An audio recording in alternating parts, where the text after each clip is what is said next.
Entonces lo que está en juego es muy importante para México, es muy importante para la ciudadanía y veo riesgos. Sí, es una primera ocasión que no fue propuesta de Gustavo Madero, fue un estallamiento de la Asamblea el 16 de marzo, que cuando se planteó que eligiera toda la ciudadanía a sus dirigentes, todos los militantes a sus dirigentes, se aprobó, pero no era eso, ni había las consecuencias, se tuvo que modificar todos los estatutos. Y ahora estamos en ese proceso, es un proceso en el que fracasó el PRI ha retornado a la designación del presidente hacia su presidente, como llegó César Camacho, es un proceso en el que fracasó el PRD, recordemos que Alejandro Encinas y Jesús Ortega se fueron al Tribunal Electoral, Jesús Ortega llega por decisión del Tribunal Electoral, y ahí vamos nosotros en este proceso. Tendremos la suficiente madurez, la suficiente civilidad, la suficiente vocación democrática para no tan solo elegir nuestros dirigentes, sino que salgamos unidos rumbo a los retos de los próximos meses.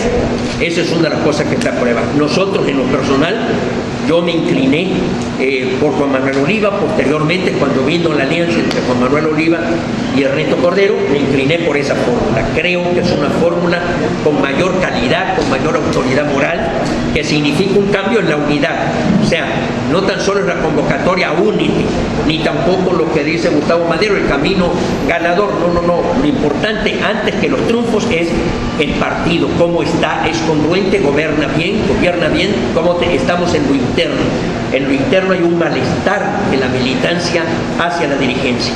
Hay una lejanía del CEN hacia los órganos municipales. Por eso, precisamente, una de las banderas fundamentales, lo señalaba el senador García Cabeza de Vaca, es precisamente vincular más los órganos municipales con el CEN del partido. Y aquí se ha ofrecido que el 60% del tiempo de los dirigentes lo van a pasar en giras en los estados. Y una de las pruebas más evidentes de que la dirigencia actual no lo ha hecho es que aquí prácticamente se ha asomado Gustavo Madero ahora que viene en campaña, pero antes como dirigente ni siquiera le dio relevancia al estado de Tamaulipas. Por eso estamos aquí, esa es la idea. El PAN acostumbra a algo que me parece que... Yo diría que los riesgos del PAN, como los riesgos del PRD y los riesgos del PRI, es que prevalezcan prácticas deshonestas, es que se metan los gobernadores, el caso de Rafael Moreno Valle, de Kiko Vega y de Guillermo Padres, que apoyan a Madero, es evidente. Guillermo Padres acaba de dar una declaración el día de ayer, en donde dice aquí en Sonora, los 2 senadores, los 45 presidentes municipales, los 7 diputados locales, no me acuerdo cuántos diputados federales, estamos contigo, Gustavo. O sea, habla a nombre del aparato oficial. Eso en el PAN riñe, eso para el panista es un golpe, porque no, precisamente lo que el PAN combatió desde el principio es lo que dijo que era el PRI gobierno. O sea, cuando se mezclan dos instituciones que tienen funciones diferentes. ¿Le ayuda la manifestación de la esposa de Calderón de apoyo a Cordero o le perjudica? Mira, eso lo juzgará cada panista. Yo repito, estuve haciendo un análisis, no me gusta ser neutral, no tan solo porque Maquiavelo así lo diga, sino que de Dante Alighieri en la Divina Comedia condenaba a que los indecisos ni siquiera tenían derecho a un círculo en el infierno. Yo creo que hay que tomar partido, por mi temperamento yo tengo que tomar partido. Y de las dos opciones no tengo ninguna duda que la mejor es la de Cordero y Oliva. Y desde luego yo sí siento que hay mucha gente que para quienes la voz de Margarita Zavala es de autoridad y que con toda certeza va a ayudar a este triunfo que espero tenga el 18 de mayo Ernesto Cordero tomándolo. Hay un tema importante en el país que es el de la seguridad. Hoy justamente tenemos aquí en Tamaulipas al secretario de Gobernación. En ese sentido, ¿qué ofrecería? ¿Qué ofrece el PAN? Mira, este es un problema, en primer lugar, que viene de muchas décadas atrás. O sea, estalló en los últimos años, pero es un problema de una horadación de las instituciones, tanto del Ministerio Público como del Poder Judicial, como de los aparatos de seguridad. O sea, esto se manifestó, se hizo evidente.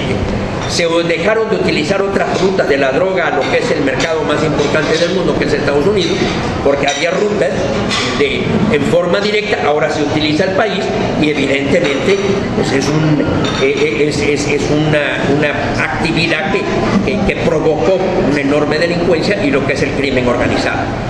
Que ya hablar de crimen organizado pues nos está reflejando una crisis grave. Y ahora que están surgiendo instituciones paralelas al Estado. El Estado tiene el monopolio de la violencia, esa es su característica fundamental, y hay instituciones como las autodefensas, que no es nada nuevo. Recordemos las guardias blancas en el campo, en Chiapas, en el mismo Michoacán, recordemos todo el movimiento cristero, la presencia de caciques. O sea, es un tema tremendamente complicado que hay que combatir. Fue lo que hizo Felipe Calderón. La estrategia se corrige, desde luego, como ha dicho también el senador, mejorar la inteligencia en materia de información. Yo creo que hay que aprender experiencias del pasado. Mal haría Peña Nieto de no aprender las experiencias del pasado. Me parece que la decisión de Felipe fue correcta. Había que atacar ese problema. También lo hizo Vicente Fox, y es un problema con el que vamos a vivir muchísimos años y que tenemos que enfrentar con todo el valor y con todo el rigor de la ley y del Estado mexicano. Pues una situación compleja.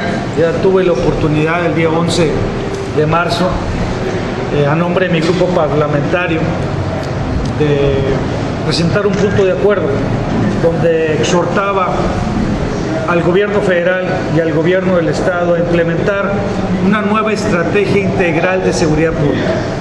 Ya a conocer los números que arrojaban el Secretariado Ejecutivo de Seguridad Pública, donde desafortunadamente Tamaulipas ocupa los primeros lugares.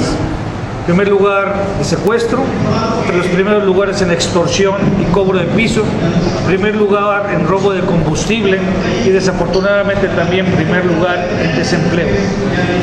Se quiere comparar el tema de Michoacán con el estado de Tamaulipas.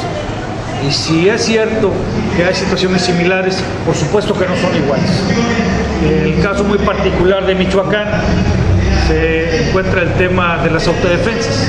En Tamaulipas no hay esta situación, pero tampoco Michoacán cuenta con 17 cruces fronterizos, como los cuenta el estado de Tamaulipas. Somos el estado con el mayor número de cruces fronterizos con el país mayor consumidor de droga en el mundo.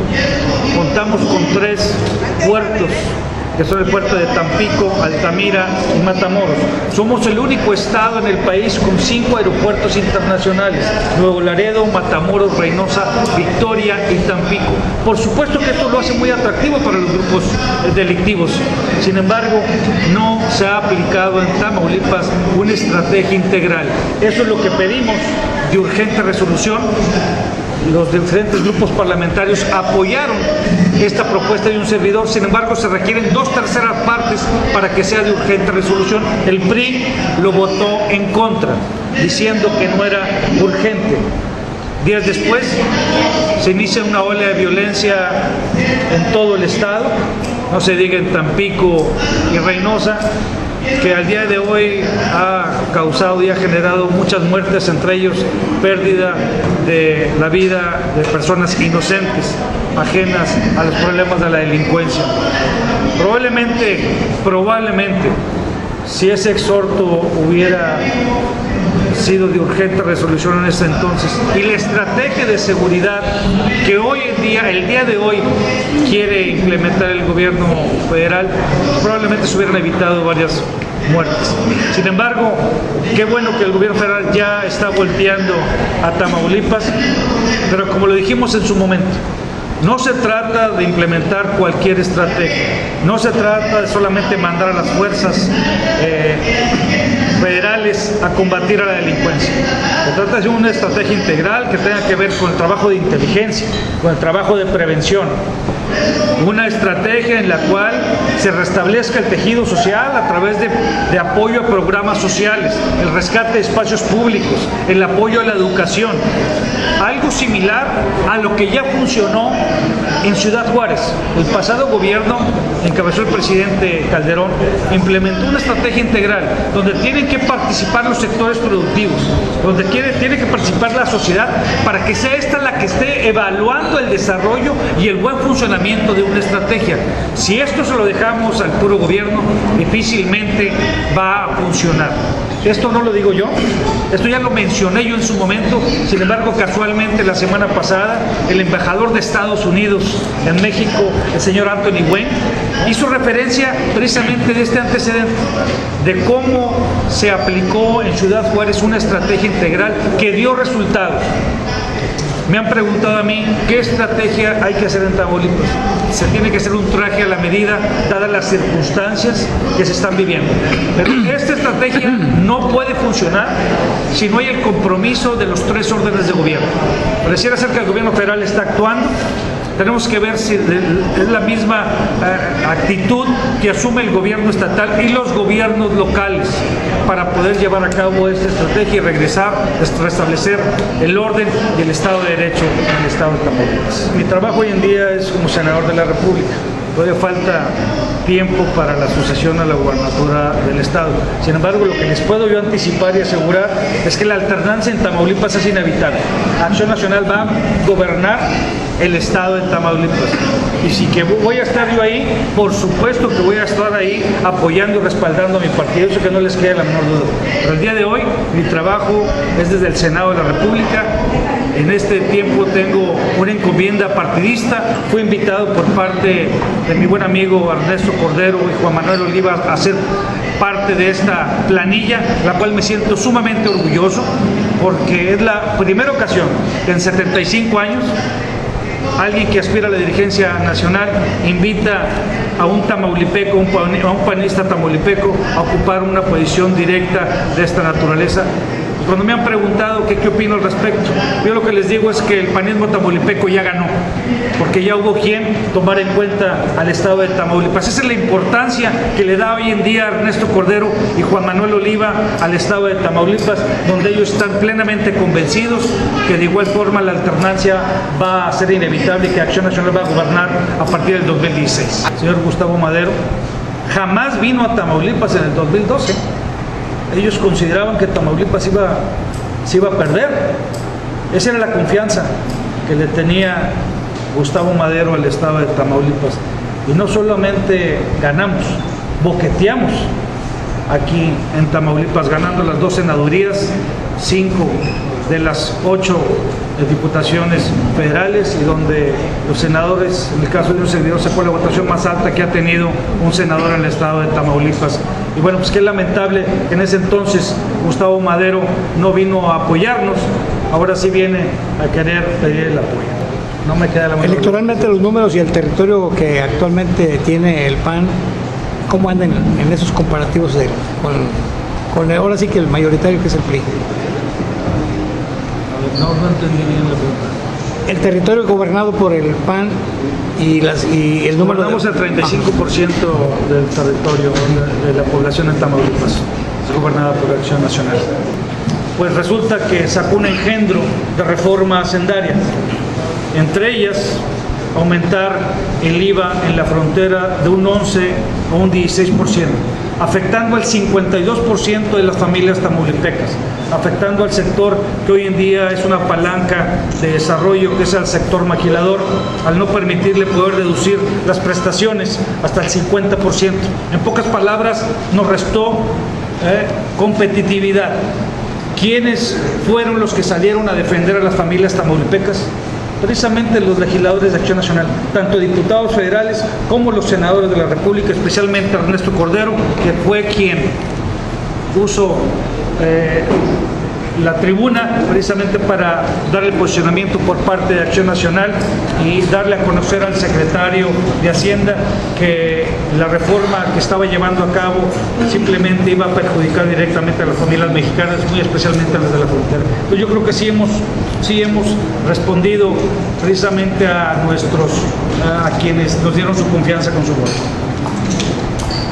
¿Cómo se acuerda una reforma hacendaria, en desacuerdo con la hacendaria, y cómo sí con la energética? Pero primero que nada, porque la reforma energética es algo que viene impulsando Acción Nacional desde hace más de 15 años.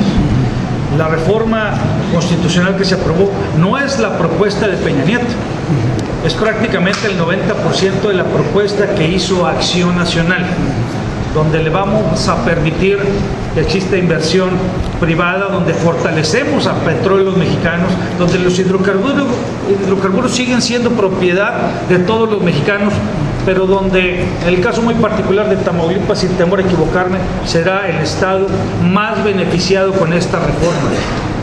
Se va a generar mucha inversión, pero a la vez muchos empleos, que por cierto, bastante falta que nos hacen.